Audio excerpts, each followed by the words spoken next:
4e épisode pour le 10 minutes nordique consacré au championnat du monde. Record historique de médailles pour la France à Falun. Somfy vous raconte ces mondiaux de ski nordique vus de l'intérieur. Pour les biathlètes, direction Kontiolahti avec une Marie Dorin Habert qui rêve d'y glaner un premier succès. Elle nous en parle dans l'interview Comté. Derrière Martin Fourcade, l'athlète Jules Beau qui monte, c'est Quentin Fillon-Maillet. Un premier podium pour lui en janvier qui en appelle d'autres en Finlande. Enfin, restez jusqu'au bout de cet épisode, le Comté vous dévoilera le secret de la glisse à la française.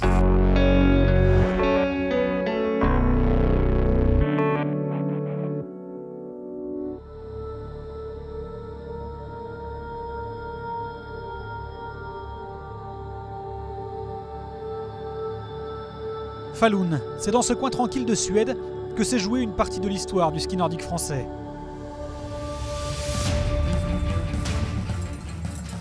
Qui l'eût cru pourtant à l'heure d'entamer ces championnats du monde avec un leader brinque-ballant. Blessé un mois auparavant, Jason Lamy-Chappuis relance d'entrée la machine à médailles. Du bronze en individuel, puis en relais, pour la dernière avec les copains. Jess, Seb, Max, tout cela c'est un ensemble, hein. On a gagné ensemble et je les oublierai jamais parce qu'on est plus qu'une bande de potes.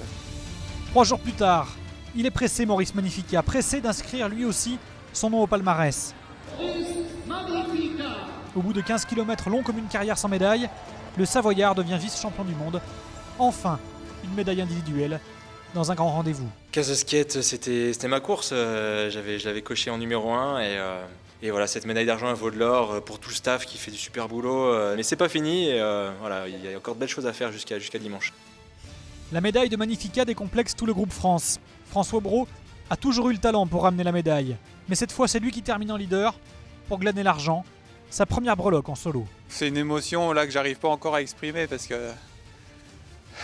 c'est mon premier podium de la saison et en plus au championnat du monde, c'est juste énorme. Le lendemain, retour avec les fondeurs. Eux vont commencer à être presque des habitués des podiums. Mais le relais de fond se renouvelle avec un nouveau qui a eu un sacré baptême du feu pour sa première. Je me suis rendu compte que j'étais à côté des deux grands costauds là, la Suède, la Norvège, et qu'on allait faire la course ensemble. Et voilà, c'est un moment fantastique, quoi. Sur la piste, je me suis éclaté et d'avoir les copains sur la ligne, ça c'était un truc de dingue. C'est vraiment une belle époque qu'on vit, il faut en profiter. Faire 3 médailles jusqu'à maintenant là, sur les Jeux, plus les championnats du monde en 2 ans, ça n'a jamais été fait dans le ski de fond, donc vraiment là, il faut savoir en profiter. À la veille de conclure, le bilan est inespéré. 5 médailles et un président de la fédération aux anges au matin du team sprint de combiné nordique. Record historique, donc nos nordiques nous font des miracles ici à Falun et vraiment on est tous ravis.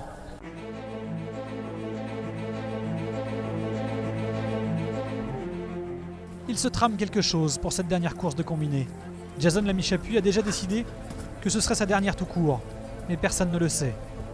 Cette course, il va la partager avec son meilleur ami François Brault, avec ses parents venus sur place pour l'occasion, et devant les caméras de France Télévisions pour une apothéose en or massif. Jason Lamy-Chappuis toujours devant, la dernière ligne droite maintenant, l'épilogue de ce team sprint. Allez Jess, tout ce que t'as dans le ventre, Jess, vas-y, encore jusqu'au bout, oui, c'est l'heure, champion du monde, Jason Lamy-Chappuis, incroyable, l'équipe de France qui tient sa médaille d'or, mais ça vaut toutes les médailles d'or du monde. Un titre olympique, 4 globes de cristal, 5 titres mondiaux, l'armoire est pleine. Alors Jason tire sa révérence en pleine gloire.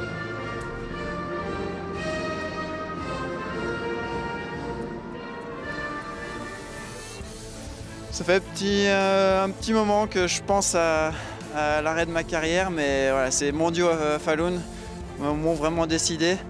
Le fait de terminer sur une belle note et sur un titre de champion du monde, je pense que ouais, j'ai vécu des moments exceptionnels et non, il est temps d'avoir d'autres objectifs, mais voilà, de finir comme ça avec mes meilleurs potes et des émotions plein la tête, voilà, c'est génial. Un champion s'en va, mais d'autres ont déjà pris la relève pour remplir les valises de médailles. Alors adieu Falun 2015 et surtout, vivement Lahti 2017.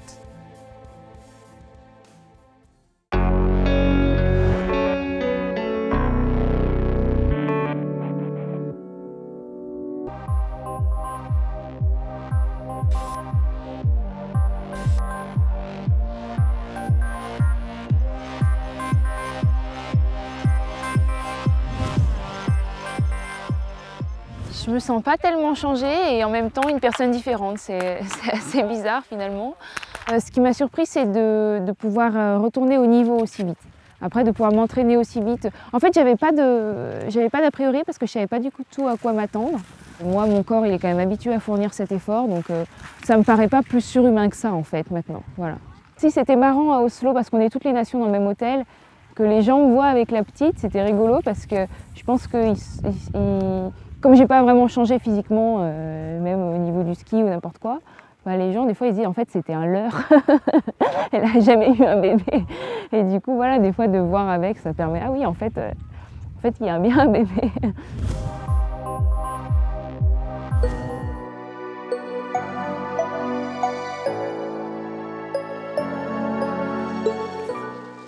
L'an dernier, avant que je me casse la cheville, j'étais vraiment dans de très bonnes dispositions et je retrouve ces sensations-là d'avant la saison de l'an dernier.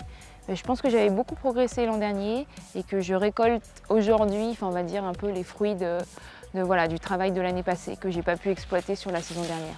J'ai on va dire en moyenne le 4e temps de ski à peu près et après en tir je suis pas super. Donc je dirais que mon rang, je sais pas, on va dire 5, 6e.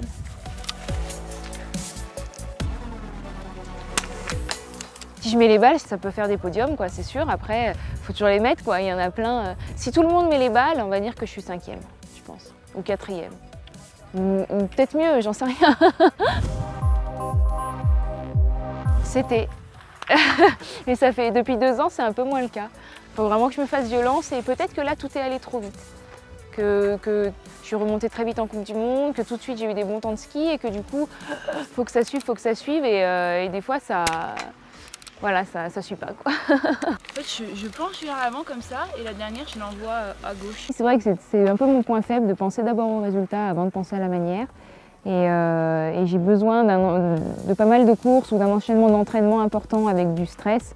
Donc voilà, ça reste le travail là d'avant les mondiaux de gagner de la confiance au niveau du tir parce que cette année, il me fait un petit peu défaut. Ça a beaucoup changé et chez les filles, c'est une belle surprise parce que les jeunes qui arrivent, elles sont super sympas. Il y a vraiment une très bonne ambiance, c'est très serein. Voilà, ça donne l'envie pour le relais. Après, faut que là, finalement, on va dire que c'est plus des skieuses que des tireuses. Et je pense qu'il faut qu'on a à gagner là-dessus, à savoir qu'un relais, maintenant, pour être sur le podium, il ne faut pas faire plus de 5 pioches, quoi. Ouais, je pense une grosse capacité pour l'avenir. Beaucoup pensent que j'ai rattaqué trop vite, mais j'ai quand même rattaqué assez doucement et prudemment. Et voilà, le corps il se remet quand même très vite, il a une mémoire de l'effort assez impressionnante. Les courses me puisent beaucoup d'énergie et après les courses je suis plus fatiguée qu'avant. Voilà. Donc c'est vrai qu'il faut que je fasse extrêmement attention à la récup, au sommeil, à tout ce qui est étirement. Je sens que je suis fragile mais en forme, donc tout va bien.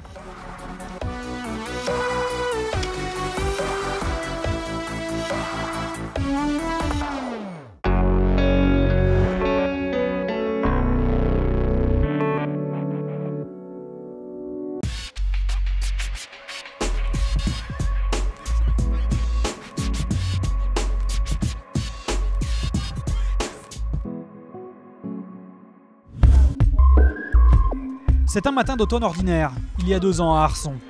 Dernière course en ski roue avant l'hiver pour l'équipe de France de biathlon.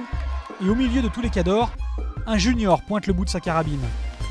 Quentin Fillon-Maillet qui termine 2e de cette course derrière Martin Fourcade, mais devant tous les autres seniors.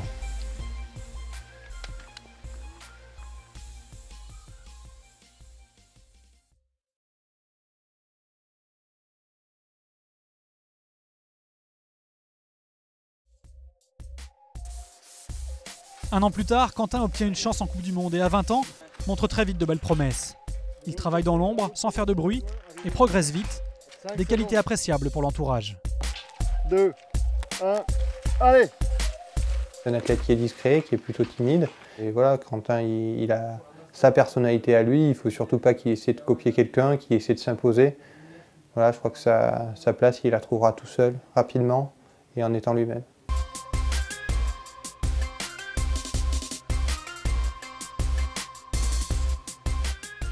Les résultats aident à s'imposer dans un groupe, le talent aussi. Le tir est encore perfectible, mais Fourcade et les autres voient bien que les temps de ski sont très bons. Reste à régler la mire pour monter au classement.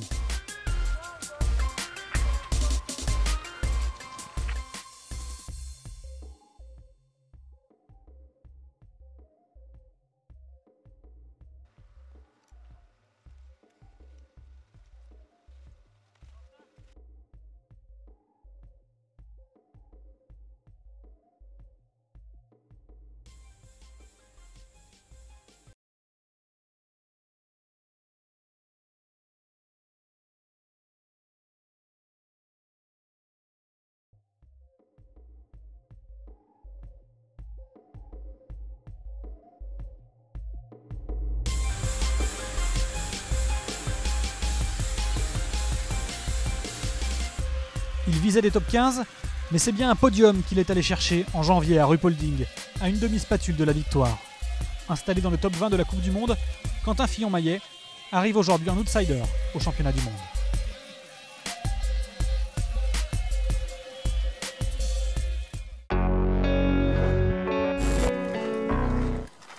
Ladies, ski jumping!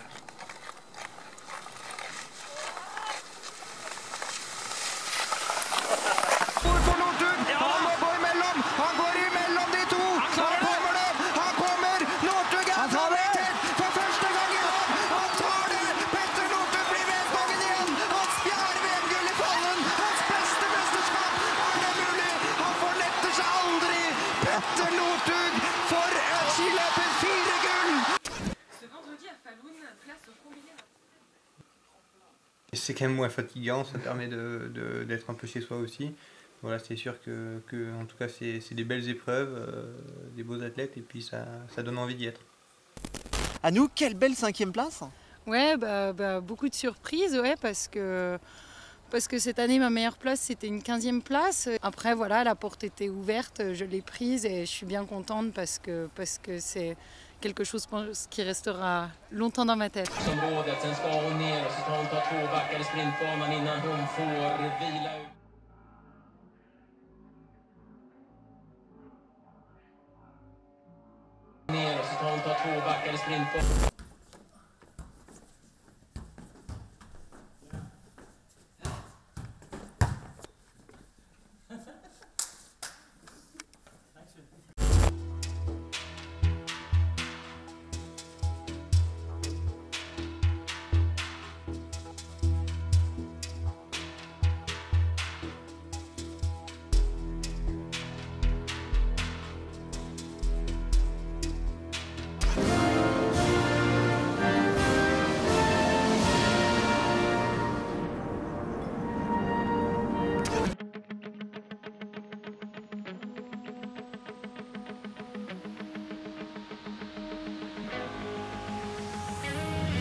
Je vais vous révéler le secret de la glisse des combis nordiques français.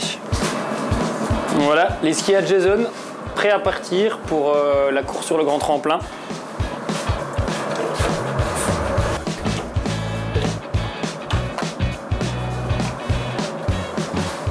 Un bon compté 36 mois en accélérateur. Et on en a toute une réserve.